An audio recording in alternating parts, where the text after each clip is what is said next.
All right. Hello, parents. This is Mr. Ring. If you see this video, something either gone awry on the technological end, either the Zoom link, either the Zoom, not the Zoom link, either the Zoom for some reason didn't work. There was some internet problems or one thing or another, or that I couldn't share the slides with you on curriculum night, or you weren't able to make it tonight, okay? So I'm Mr. Ring. This is my 22nd year teaching in general and my 12th or 13th year here at MS51. My background, I've taught for the past few years, I've been teaching 6th grade, which is why probably half the parents on this call tonight recognize me. And for those of you who weren't able to meet me last year, I'm your child's 7th grade math teacher. And before I taught 6th grade, I taught about 5 to 6 years in 7th grade. So I'm quite well versed in both the 6th and the 7th grade curriculum and topics. So this is not new. However, what is new is that for the second consecutive year, I will be learning, and your students too, will be learning a new curriculum, illustrative math. So last year I had to learn the new illustrative math in the 6th grade. This year, we all have to learn the new curriculum, the illustrative math, in the 7th grade. So it might take a little bit of time to acclimate, but I know the topics, so that's nothing new. So we're on to bulletin item number 3 already.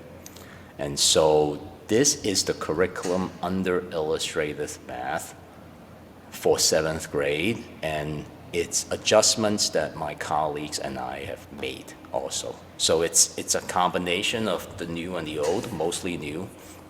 Things don't change all that much, and we still have a state exam to take.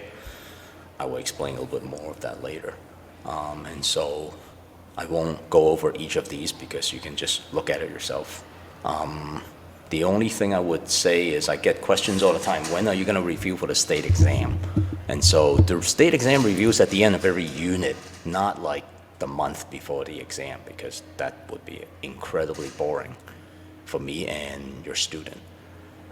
So at the end, we'll do an activity, hopefully something fun, where they can review all the state test questions that are pertaining to the unit. So that way it's relevant and it's interesting and it's timely.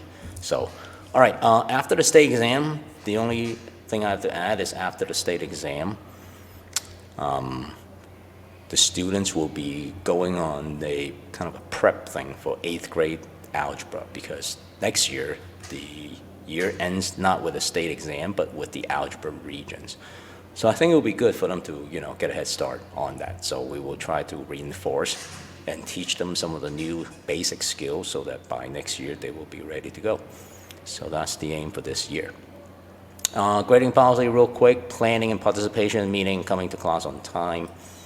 Participating, meaning paying attention and being prepared, like pens and pencils, that sort of stuff, 20%. Homework is 20%. It's 4 times a week on Delta Math. It's a website. I think every single student had, whether they had me or not in 6th grade, had Delta Math at some point as a way of dealing with math work and assignments. So that should not be new. We will be starting homework on the week of September 29th. And after that, we will do approximately 120 homeworks this year, if not more. Just if we do the 4 times a week. So no homework on Fridays.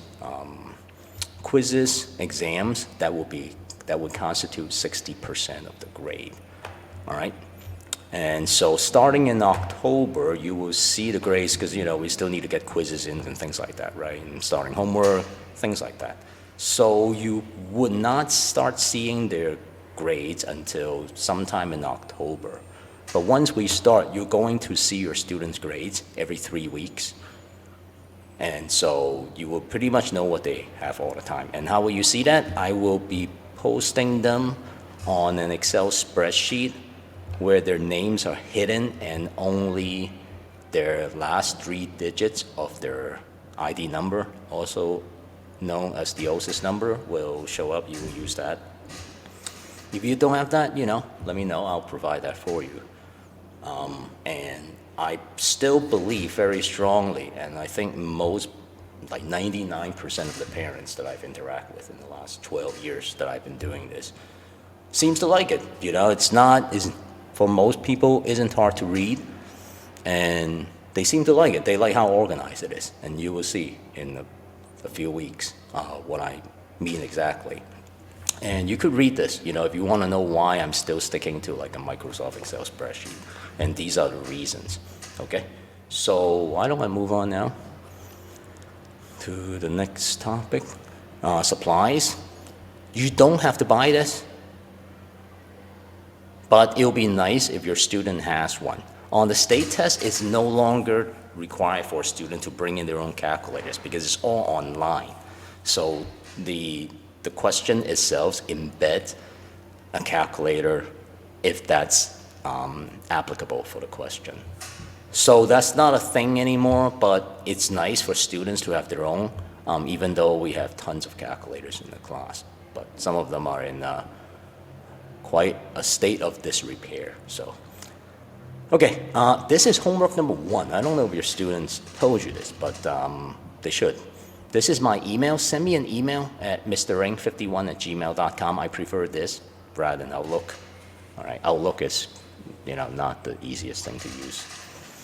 And yeah, just email me with your email addresses, your phone numbers, and so that's what I will use to contact you guys by sending you the grades every 3 weeks, starting in October.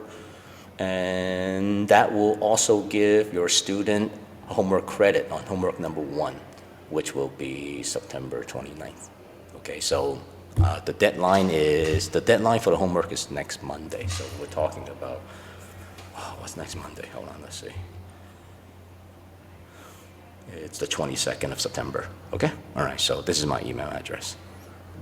And lastly, this actually means a lot to me. So I want to dedicate the rest of this video to talking to you about this. So on the next parent-teacher conference, which is our first official parent-teacher conference of the year, that's Thursday, November 13th. The week before, you should have the report card, the first report card for your student, okay? It would be distributed the Friday before that, hopefully.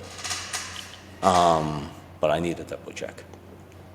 So a lot of times, when we do parent-teacher conference, especially online now, on Teacher Reacher, it gives you a very limited amount of subjects that you could pick. So parents always have to kind of decide and sacrifice one subject for another. And time's very limited, and sometimes the tech doesn't work. So looking at this last line, if you want to, I prefer that, it would be wonderful. Let's just put it that way. For some of you to come visit me, and the fact is, for some of you I've been emailing you guys back and forth for, will be 2 years, because some of you had your student last year. And I think it would be remiss if we never meet one-on-one and look eye to eye and have a discussion about your student. And it just gives us time, if you come to the building in the afternoon after 3 o'clock, Tuesday, Wednesday, or Thursday, set up an appointment with me, and I can just give you a tour of the school. We'll, have a nice, easy conversation about your student.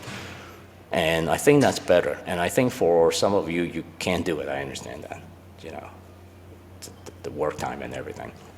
I understand, but if you can, stop by the school, I'll show you the room and we'll walk around the school and do that. I think it's just better.